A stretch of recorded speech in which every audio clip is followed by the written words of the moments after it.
character study. Character study tayo. Mga great men nating pinag-aaralan. Mira mo, baka malay mo someday ang character study na pag-aaralan natin ay buhay ni Sir James. Amen? At basta lang magpatuloy lang muna. Yun muna ang dapat. Magpatuloy muna. Genesis chapter 22 verse 1, "And it came to pass after these things that God did tempt Abraham, and he said unto him, Abraham, and he said, Behold, here I am. And he said, Take now thy son, thine only son Isaac, whom thou lovest, and get thee into the land of Moriah, and offer him there for a burnt offering upon one of the mountains which I will tell thee of. And Abraham rose up early in the morning, and saddled his ass, took two of his young men with him, and Isaac his son clave the wood for the burnt offering, and rose up, and went unto the place which God had told him." So ating usapan, why God used Isaac. Let's pray. Lord, pagpalain niyo po na kami po ay matuto at ma-encourage sa buhay ni Isaac na tapat sa Panginoon. Bless, Lord, your word at turuan niyo po kami ngayon, Panginoon. Forgive us, Lord, sa aming mga pagkukulang at anuman pong aming katamaran at pagiging lack of hard work at fire sa iyo. Kaya gamitin niyo po, Panginoon, ang salita ng Diyos para makakamagising, mapukaw ngayong hapon. This we ask in Jesus' name. Amen. Upo na kayo.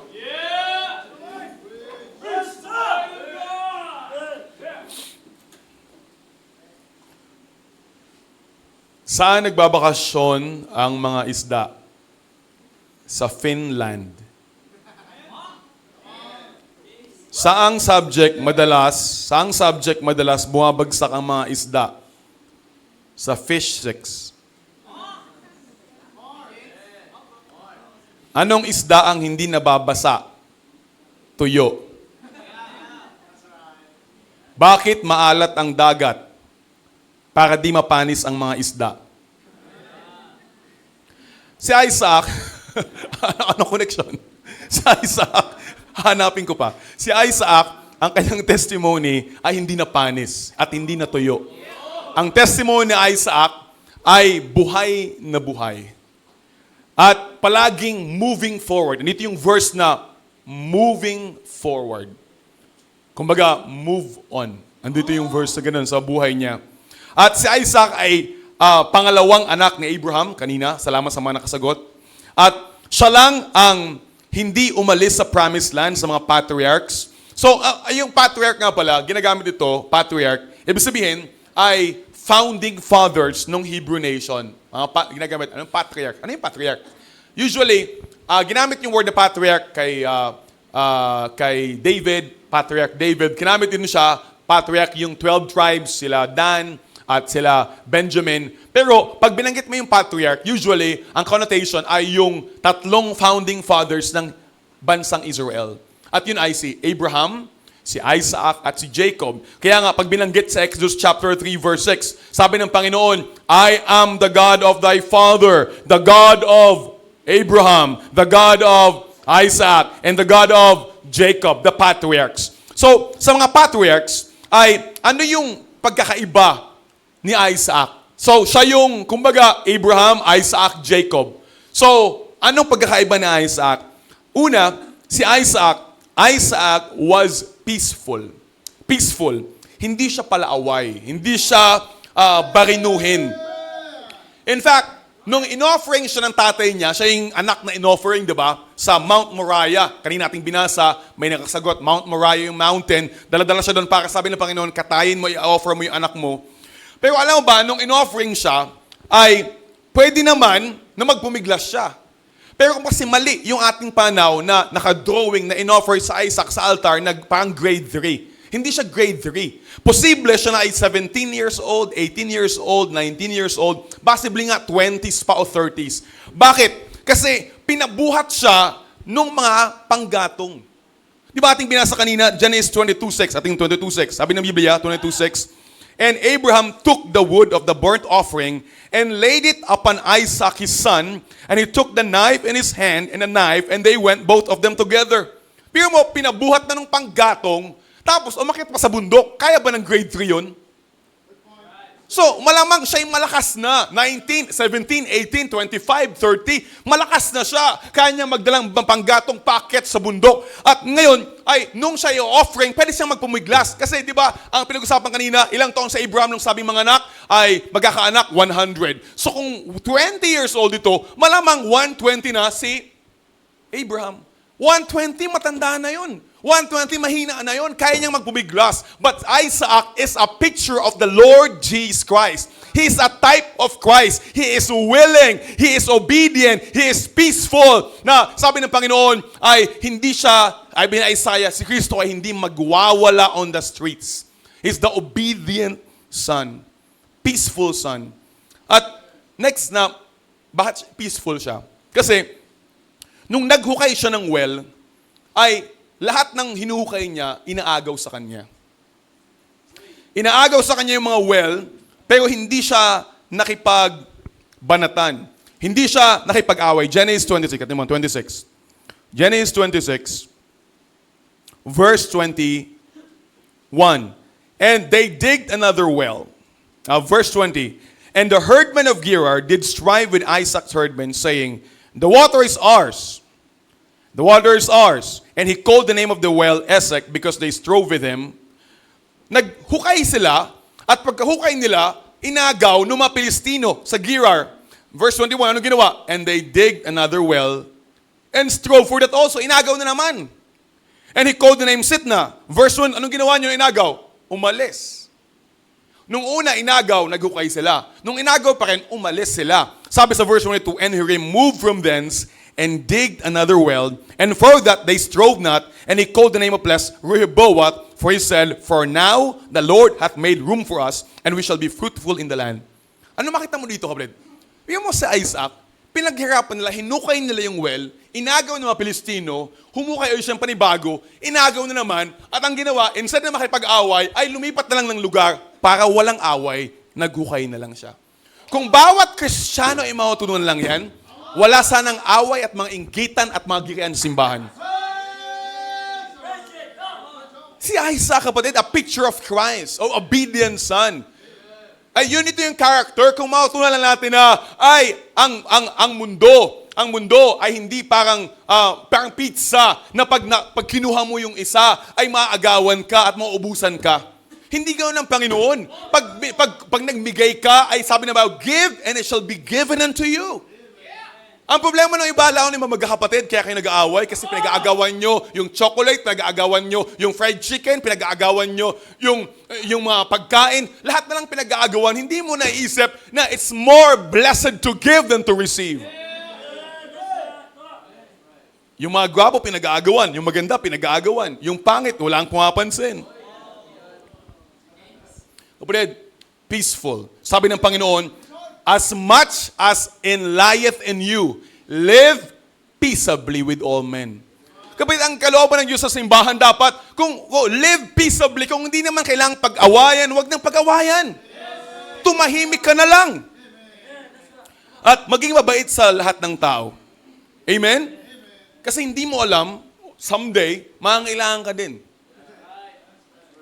At naalala ko, many years ago, kinento ko sa inyo, ay nasa isang Linville ako. At nagkataon na tayo, mag-isa ako nangangatok. Mahirap talaga pag mag-isa, lalo na sa loob ng subdivision. Nangatok ako ng ganyan at kinento ko sa inyo nangyari.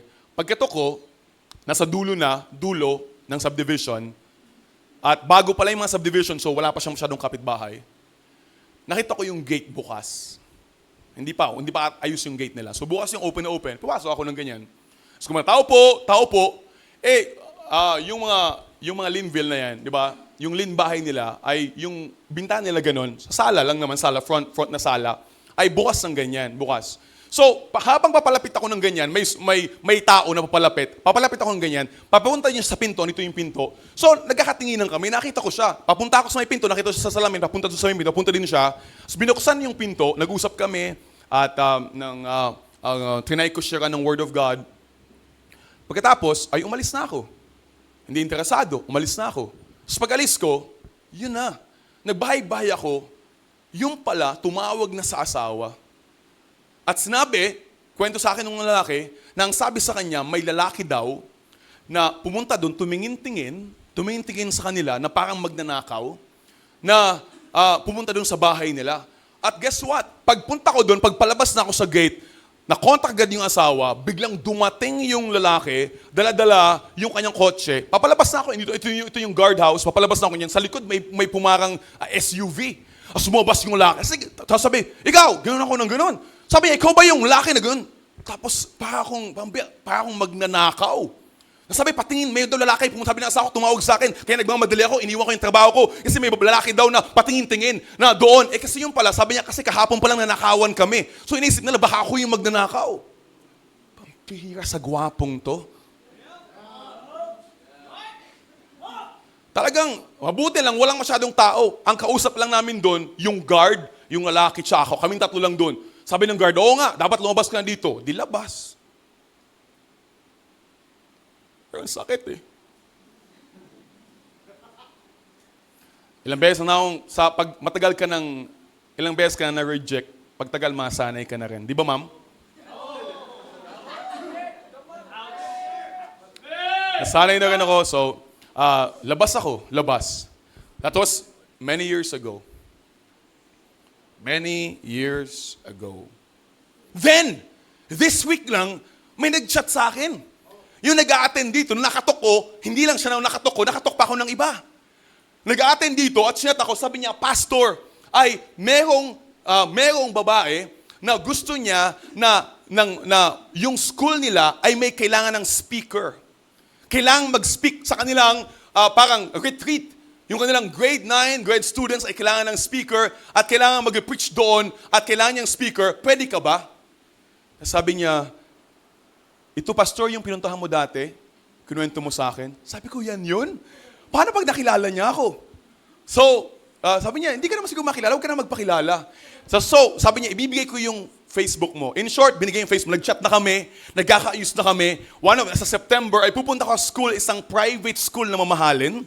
Kasama ko sa Ma'am AV, sabi niya mga 3 staff ko daw, at ako, mag-preach ako doon, bibigyan ng 2 hours, para sa mga estudyante nila, ako yung mag-preach doon.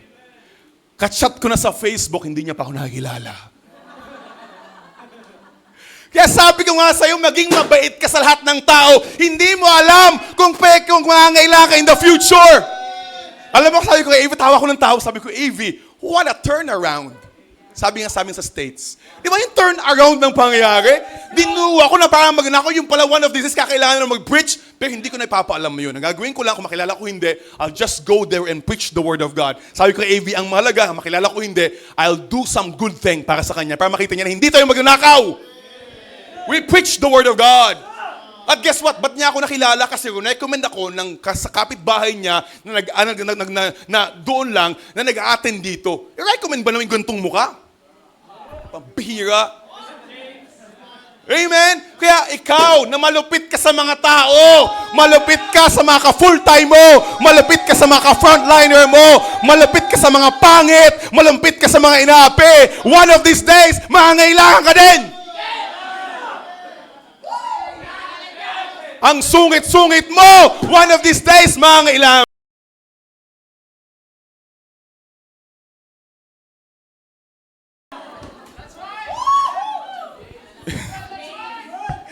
Amen? Inaaway mo si Ed ngayon, inaaway mo si Jairus ngayon, inaaway mo si James ngayon, malay mo maging pastor mo yan someday. Inaaway mo si Chuck ngayon, inaaway mo si Ivy ngayon, inaaway mo si Lovely ngayon, malay mo yun na maging pastor's wife mo. Kaya huwag kang maging palaway. Amen? Huwag kang, alam mo, ramdam ko na agad yung isang taong palaway. Kasi pag mayroon kang sinabi na ginawa niyang mali, defensive agad, hindi. Bakit si ano? Bakit si ano? Mabihira. Pinapaliwanag ako, defensive ka na agad. Teka, nagpapaliwanag lang ako. Ramdam mo agad yung mga taong sanay sa mga away eh. Ba't si ano? Ba't si Ses? Kayo nga pambihira ka.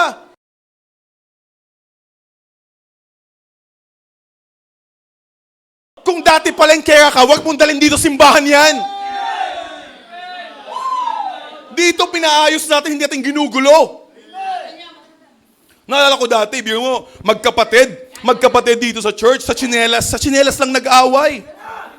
Kasi yung isa pala, ayaw na ginagamit yung tsinelas niya kasi malaki yung paa ng kapatid niya pag sinuot, lumalaki. Pero ngayon, magkasundo na sila. Pag nakita ko yung picture, palaging kumakain sa labas. Palibre naman. Amen. Amen, yung maganda, di ba? Nag-i-improve na. Amen. Na dapat lumalago na tayo. Huwag na tayong palaaway. Tumatanda na tayo eh. Alam mo, hindi perfect yung mga anak ko. At si Liros, Lord willing, one of these days, next month, ay makabalik niyo sa ministry. Amen?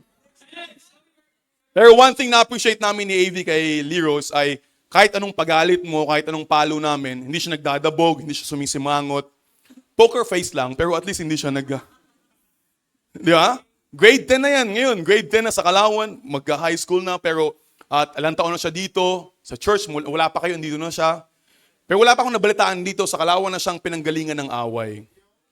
Salamat sa mga anak ko na nag-source ng peace at hindi ko dagdag problema dito sa simbahan. Hindi naman perfect yung mga anak natin. Pero kapatid, yun ang kailangan natin sa simbahan. Kasi lalago pa tayo. Magkakakotse ka pa, tapos mag-aagawan kayo ng parking. Anong gagawin nyo pag nagkasagian kayo? Si Edgar nakasagi ng sakyan ng pastor eh.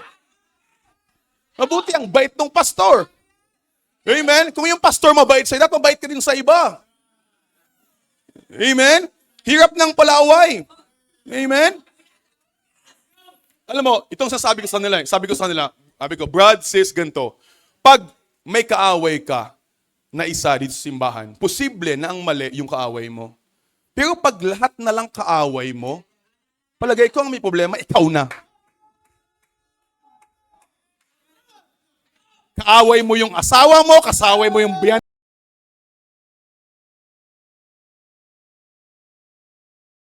Problema, ikaw na! Huwag ka nang magtuko! Amen?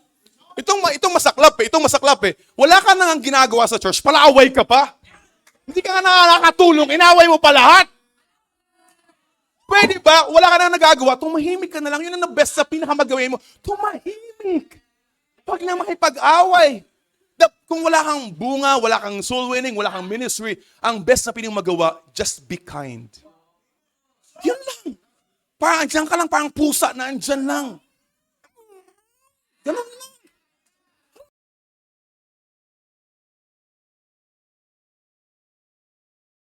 Possible, as much as life in you, live peaceably with all men. Bakit? Live peaceably with all men. Sabi mo, pastor, sabi dyan, all men. Women yung kaaway ko eh. Alam mo, noong maman, dahil nga sa mga nangyari sa mga simbahan, noon, pag may isang tao, may mga bagong member, kinakabahan ako eh. Pero na-appreciate ko yung mga nauna nating mga nanay, na yung mga naunang before, ay mga walang palaaway. Laking tulong. Sila Ma'am Lala, sila Ma'am Emmy, Ma'am Nelisa, sila Ma'am Grace, Ma'am Myra, Ma'am Rezel. I mean dito, hindi ko alam sa bahay nyo pero dito. Di ba? Kasi mahalaga kayong mga nanay. Alam mo bakit? Binanggit ko mga nanay, yung mga hindi palaaway. Kasi sabi nga ng isang pastor, ang sisira at hahati ng simbahan ay mga nanay na hindi mapigilan ng bibig. Hindi mga tatay yung mahiyain yan eh. Hindi magalit lang yan, pero hindi yan chismosa. Ang hahati ng simbahan ay yung mga nanay na yung bibig hindi mapigilan. Hindi ba pag na-offend, i-report na lang sa pastor? Hindi. Pag na-offend, alam mo, sabi niya, alam mo, ikaw, oo nga, ano ka baka? Pag gusto ng damay-damay pa, gagawa ng Misery Loves Company. Kaya, kapatid, mahalaga yung role nyo. Mga ladies, mahalaga yung role. Kayo, sabi nga ni Jack Hess, kayo yung nagsiset. Kayo yung thermostat. Kayo yung nagsiset ng atmosphere ng simbahan. Kung yung mga babae, palaging masayahin, mga babae, good morning, ang saya ng simbahan. Kung yung mga babae, palaaway, palapuna.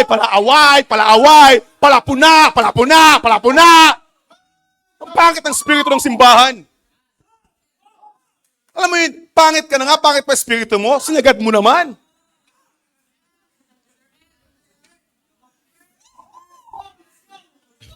Number 2, Isaac was fruitful. Isaac was fruitful. Genesis 26:2.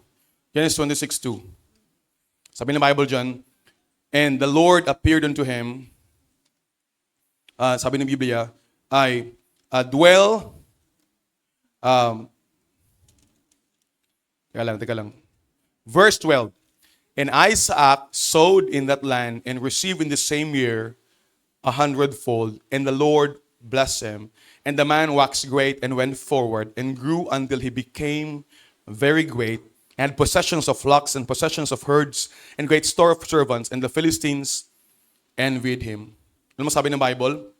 Ay, the Lord ay blessed Isaac. Nagtanim siya lang yung, sa mga patriarchs, siya lang yung binanggit na nagtanim in 1 year, ang ani 100-fold. Alam mo kung gaano kadami yun? Sa Bible nga, pag 2-fold times 2 yun, ang laki na nun. Ang laki na. Doble. Parang kanina, sabi ni Harvey, pinabili niya yung isang young people ng bigas. Sabi niya, binigyan niya ng 500 ng bigas. Pumunta sa Alpha Mart. Sabi niya, 5 kilo. Bumili sa Alpha Mart, 5 kilo, 500 pesos. Tira mo yan, 500 pesos. Ibig sabihin, 100 isang kilo. So, ang tawag doon, 2-fold. Amen? 2-fold. 2-fold, doble. Ang isang bigas, 50, 100 na ngayon ang isang kilo. Pero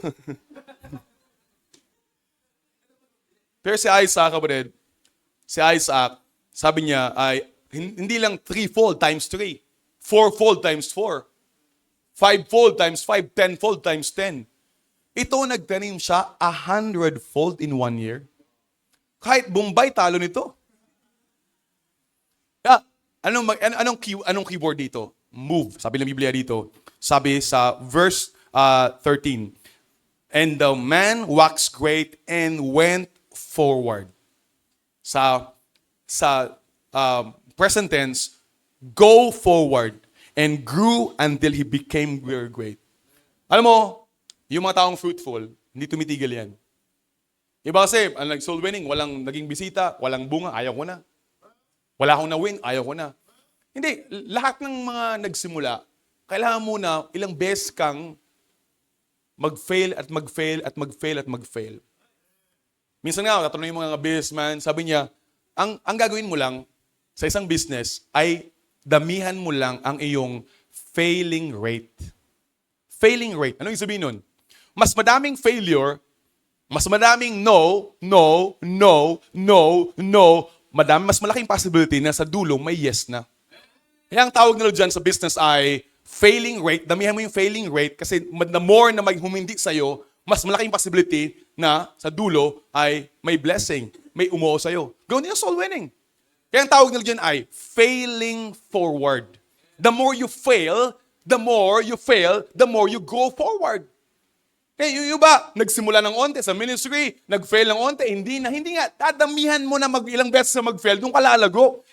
Hindi, nag-fail ka sa school, isang beses, ayaw mo na. Hindi, the more you fail, more possibility na matuto ka at lumago ka and you will grow. Fail forward. Gusto mo na madaming bunga, didamihan mo yung failing rate mo. Kung halimbawa, ngayon, ay sa 10 lang kinakatok mo, gawin mong 100, mas madaming humindi, mas malaking possibility na may makuha kang bunga at ma-witness na para sa Panginoon. So, damihan lang talaga. Moving forward, they don't stop. In-interview yung isang kasamahan ni Elon Musk si Elon Musk, yung pinakamayamang lalaki sa buong mundo. Sabi niya, ano yung characteristic na meron si Elon Musk nung katrabaho mo? Ang sabi niya sa English ay, he's always moving. Pag may problema, they must solve the problem right now, not tomorrow. Sabi niya, kasi di ba tayo, bukas na sila. Kaya no wonder, they're always moving forward, solve the problem right now. No wonder, kaya siya yung number 1 at nag-iisa na nung June ay naging trillionaire. Bigyan mo yan? Trillionaire, nag-iisa at nag-uuna-una. Kasi sabi niya, doon sa office nila, yung mga engineers ka siya, they're always moving forward. Hindi pwedeng bukas ngayon, kung may problema, solusyonan ngayon. Ikaw naman, bukas na. Bukas na. Do it now. Kung may pinapagawa ang Diyos sa'yo, do it now. Sabi ni Isaac, kaya 100-fold in 1 year because he went forward and grew until he became very great. And Isaac became very rich. Have a possession of many cattle. Kaya kapatid, don't get stuck. Kung ikaw ay nakatenga ngayon, simulan mo uli mamaya. Set some goals again. Wala pa rin tatalo sa mag-set ng goal uli. Set some goals and reach them. Financial goal. Walang masama. Magkaroon ng financial goal. Tulad ng giving. Ano yung goal ko sa giving? Ano yun na lang yan? Tithes ka lang habang buhay, hindi ka lalago. Di ba? Ang lumalago yung pagbibigay. Giving. Dapat yung goal mo na, yung giving ko, gusto ko na hindi lang 10%. Eventually, ang pinag-usapan namin noong Horano, yung nag-preach noong Horano, si Mr. Colgate, una nag-10% siya. Pero sabi niya, Lord, pagpalain mo lang yung business mo, I'll give the 10% to you. Nung pinagpala siya, binaliktad niya, ang binibigay niya ay 90% sa Panginoon, 10% lang sa Kanya. Huwag kang makontento sa binibigay mo, na yan ka lang, hindi ka ba lumalago, hanggang 10% ka lang? Ang paglago ay beyond the tithe. Offering, commitments, then saving. Walang masama mag-save. Saving. Pinaliwanag ko sa mga anak ko, anak, ba't kailangan mag-save? 3 bagay, ba't kailangan mag-save? Sabi ko nung Monday sa mga anak, 3 bagay, ba't kailangan mag-save? Number 1, pag merong pangailangan at merong opportunity para magbigay, may missionaryong dumating, may commitment tayo, merong pangailangan simbahan, may hindi ko na kailangang umikot, may savings ka eh. Nagtipid ka, hindi ka nag-milk tea, hindi ka nagkape, hindi ka may nakatago kang savings.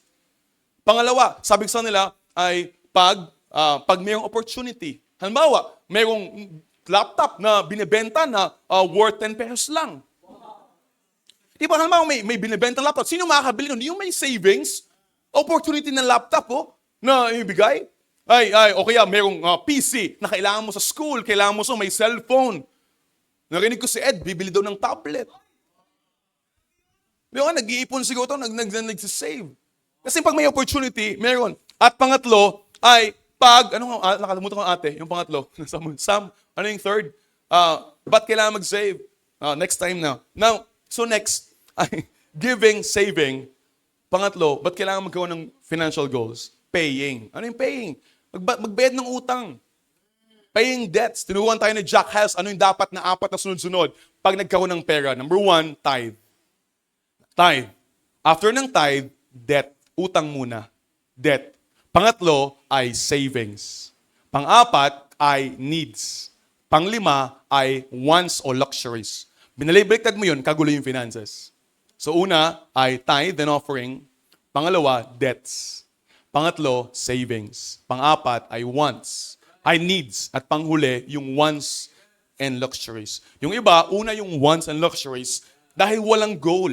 Walang goal. Ano yung work goals? Pwede magkaroon ng work goals. Ano yung work goals? Ay yung mga full-time, empleyado, estudyante, dapat may work goal. Hindi man dumating agad yung accomplishment, at least may work goal ka. Ilang bahay, ilang kakausapin, ilang soul winning, ilang witness, ilang aabutin, ilang sales sa mga nagbebenta. Lahat may goals kasi pag walang goal, patay yung buhay natin. Sabi ng Biblia ito si Isaac, the man waxed great and went forward and grew until he became very great. Ano ba kaiba ng bata sa matanda? Yung bata, nung bata ka, puro ka goals, puro ka pangarap. Gusto mo maging piloto, gusto mo maging engineer. Ano yung mga matanda? Anong masayang matanda ka na? Wala ka ng goal. Wala ng pangarap. Ganito na ako. Stuck. Hindi po sa Isaac. He's never stuck. Si William Carey sa India, father of modern mission. William Carey ay isang simpleng sapatero, ang daming nagawa. Pero anong sabi ng testimony niya? Anong lang kanyang pagkakaiba? Sabi niya, hindi siya genius, hindi siya henyo, pero itong bagay ang meron ako, I can plod. I can persevere in any definite pursuit. To this, I owe everything. Tanong mo, Pastor, ano yung plod? Yung plod ay doing small, hard tasks day after day without stopping. No wonder ganun si William Carey. He is the father of modern mission. He turned India upside down because hindi man siya henyo, but he can plod, he can work consistently. Ang dami niya nagawa sa India. Naligtas yung mga Bombay. Number 3, Isaac was faithful. Isaac was faithful. Genesis 26 verse 2. 26 verse 2. Sabi ng Biblia dyan, Genesis 26 verse 2. Ready? Read.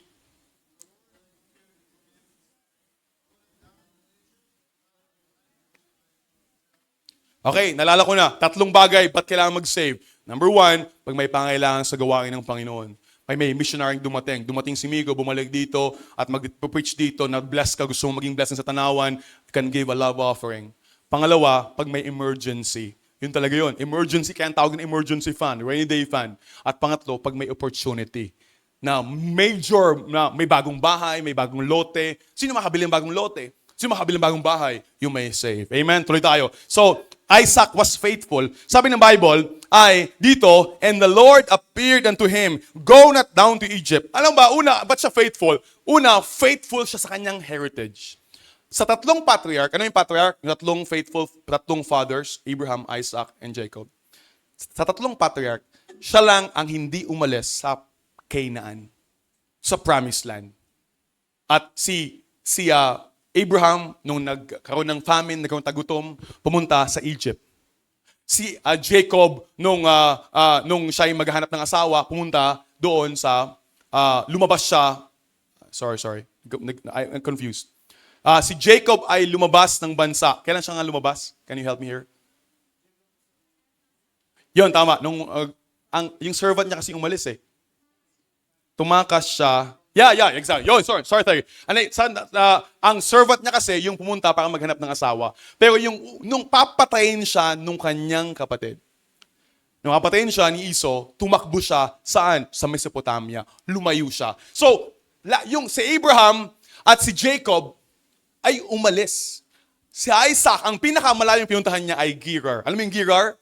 Canaan pa din yun. South lang ng Canaan, pero Canaan pa din yun. Lugar ng mga Pilistino. So, he was faithful to the promised land. Hindi siya like Abraham na na-offend, natakot at pumunta sa Egypt. In fact, inutusan siya ng Panginoon sa ating binasa, go not down to Egypt.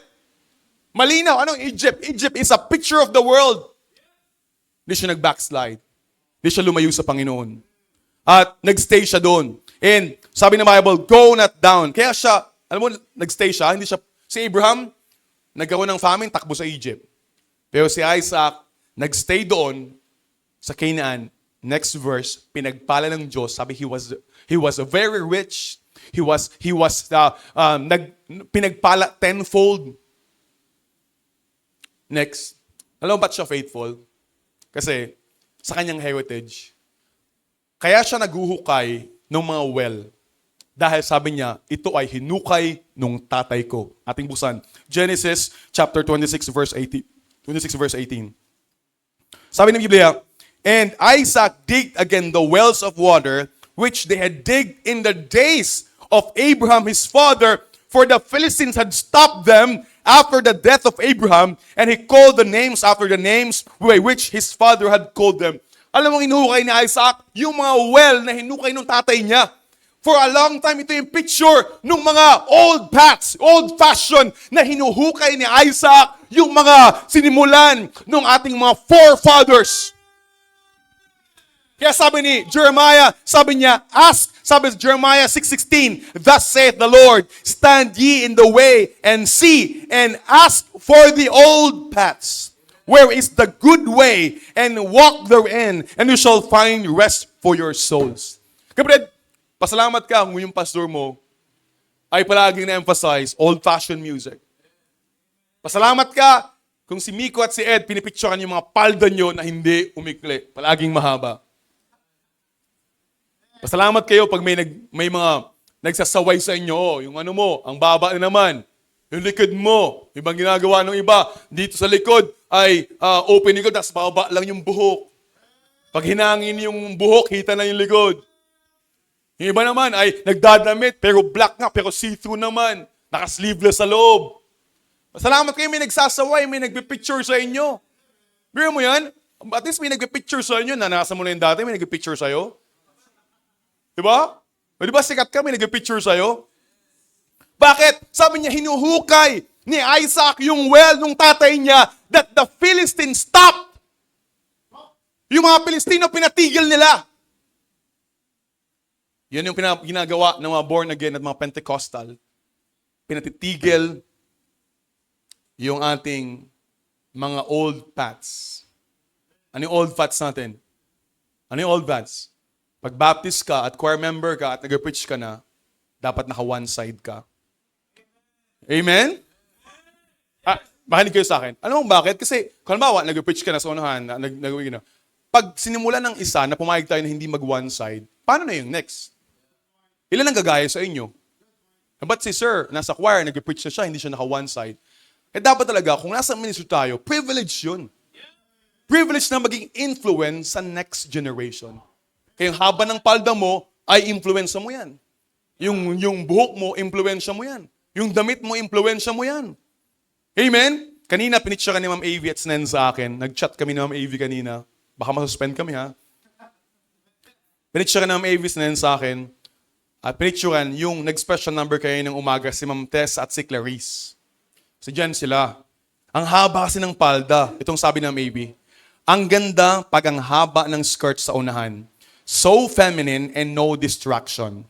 Hindi dahilan ang matangkad kaya mahirap humanap ng long maxi, very maxi skirt. Ito ang dalawang matangkad na hakuha.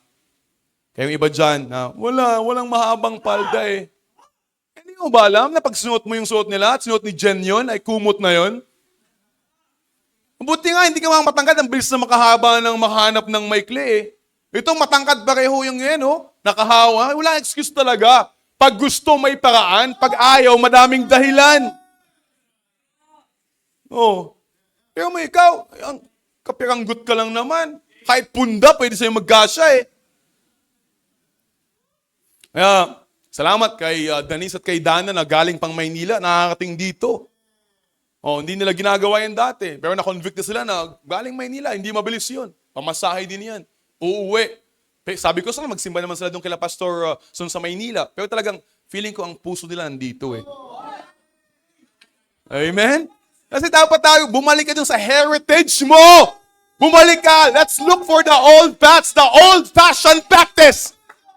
Hinahanap mo talaga yung kung saan ka lumaki, yung kinalakihan. Train up a child in the way he should go. And when he is old, he will not depart from it. Amen? Biro mo, yung mga anak nga ni Kenneth, liliit pa lang, gusto na mahaba yung palda. Mula pa noon yan, pag maikli, ayaw nila, gusto na mahaba, liliit pa noon pa, mahaba na gusto ng palda, yung magkapatid. Yung iba ito, lalaki, gusto magpalda eh. Mula nung bata, mabuti lang, nabatukan ng tatay. Amen? Kaya kapatid, isa, alam ba, hindi lang siya faithful sa kanyang heritage. Faithful sa heritage. Si Isaac sa mga patriarchs, makinig, si Isaac sa patriarchs, ay siya lang yung, faithful sa asawa. Sa tatlong yun, siya lang ang nag-iisang asawa. Siya lang! Alam ba na si Abraham ay may dalawang asawa, si Sarah, Keturah, may kabit pang isa, si Hagar. Tatlo ang asawa niya. At yung apo niya naman, si Jacob, na anak na Isaac, ay dinagdagan pa. Dalawang asawa, Leah at Rachel, at dalawa yung kabit, concubine, si Bilha at si Silpa. Di mo tatay niya at anak niya, ang daming asawa, pero si Isaac, faithful kay Rebecca! Ay, yung mga babae dito naghahanap na ng Isaac. Sino kayang Isaac sa buhay ko? At alam mo ba, sa Bible, ang daming asawa. Si David, maraming asawa mo. Ba't naman sa Bible may mga polygamy? David, si Abraham, si Jacob. Pero still, ini-emphasize pa rin ng Bible na pinakita niya yung madaming asawa like Abraham, David at si Jacob ay kagulo ng pamilya, ang gulo ng asawahan nila dahil hindi talaga kalooban. Genesis 2:28 pa din, therefore shall a man leave his father and his mother, and they shall cleave unto his wife, and they shall be one flesh. The Bible still emphasizes one man, one woman, one lifetime. Kayong mga bagong kasal, ma'am, kayong dalawang bagong kasal dito ng mga babae, habang buhay na yan. Amen? One man, one woman. At tayo ang kalooban ng Diyos ay Yung mga susunod pa, Brother Dave. Amen? At Brother Harvey. Mga Isaac ng buhay ni Ma'am. Ng mga ma'am. Pag Isaac, Isa lang. Amen? Amen? Kaya kapatid, one man. Yun ang kalooban ng Diyos, kapatid. Yun ang meron sa Isaac. Kaya gandang, faithful talaga tong taong to. May isang dalaga sa San Pedro, lumapit kay Ma'am AV. Classmate ni Sir. Amen? Best friend ni Nanay Glo. Kausap si Ma'am AV. Sabi niya kay Ma'am AV, remind ko nga palagi si Princess yung calling niya. Be concerned kay Princess.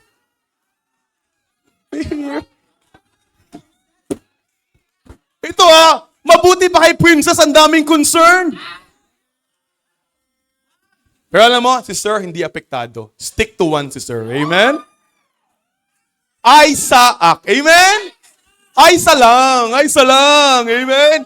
Kaya kapatid, ang maganda kay Isaac. Why God used Isaac? Isaac was peaceful. Isaac was fruitful. And Isaac was faithful. Tapos na yung finance ng June to March. Amen? Ng June to March. Nakuha nyo na yung finance nyo? Yung inyong tithes na offering? Pinadala na sa inyo? At I think last week, ay lumapit sa akin si Ma'am. Sabi niya, nasend ko na po sa lahat ng finance. Yung finance na pandak. Ay, sabi niya, lumapit sa akin. Sir, napadala ko na po. Sabi ko, ano? Ano? May kinakausap ko siya. Ano? Okay, sige. Sabi niya, kaso lang po, nasend ko na po sa lahat. Baka po kasi magreklamo sa meeting. Kasi nasend ko na po sa lahat, kay Sir lang po hindi ko masend. Sabi ko, bakit naman? Sabi niya, naka-block po yata ako. At yun na nga ang nangyari. Nag-meeting kami dito, nagreklamo doon, nakaupo doon, sabi niya, alam mo, ba't sa akin hindi pa napapadala yung aking finance? Paano ipapadala? Naka-block nga!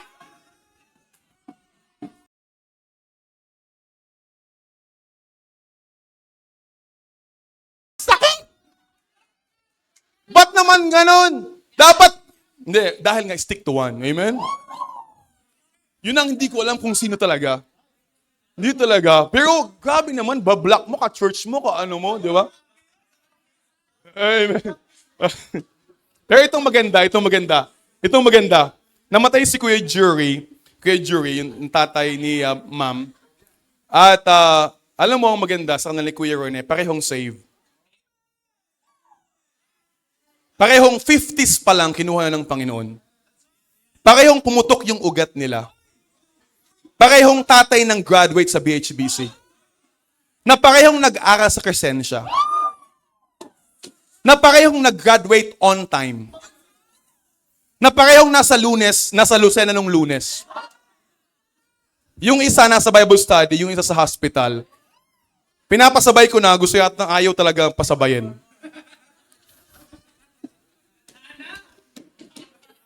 At ngayon, nalaman ko kanina na nahirapan si Ma'am sa death certificate. Kaya sabi niya, ang hirap pala pag yung kanyang namatayan ay namatay sa Lucena. Doon gagawin ang birth certificate sa Lucena. Kaya talagang lahat papuntang Lucena. Kailangan niya nang bumalik this week at pwede nang sumabay ulit sa Bible study. Amen? Pero itong bagay talaga, isang napapansin ko talaga, stick to one talaga. Amen? So, lahat dinilid ng Panginoon sa isa. At sa nag-iisa lang. Kaya ba't kailangan din ng mga Isaac? Amen? Gagamitin ka ng Panginoon when you are peaceful. Huwag ka na may pag-away. Huwag mo nang awayin. Amen? Mahalin mo na. When Isaac was fruitful and Isaac was faithful. We need Isaacs here. Kapatid, move forward. Huwag ka nang mag-stuck dyan. This year, kapatid, it's time. Amen? It's time. Let's go forward! Huwag tayo ma-stuck ngayong year na to. Si Miko aalis na. Ikaw, ano naman plano mo sa buhay mo?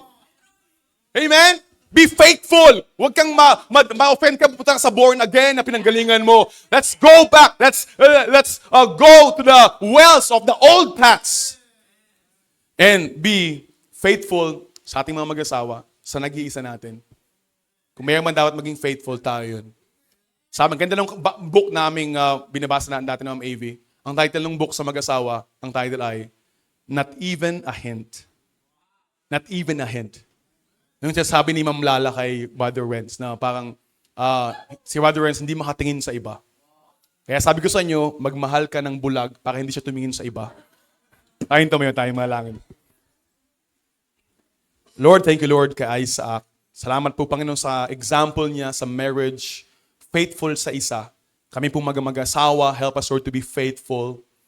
At salamat Panginoon, at pinakita mo sa amin na gaano kagulo ang polygamy sa Bible. Kaya po, kung kami po ay binigyan mo ng asawa, at kami po ay bless mo at kinasal, help us Lord to love our wives, at ang wives mag-submit. At yung mga workers naman po, mga frontliners, mga members, help us Lord na magkaroon ng peace as much as possible with everyone. At the same time, ay fruitfulness. Na help us to have a goal, to work for our goal, for your glory. God spoke to her.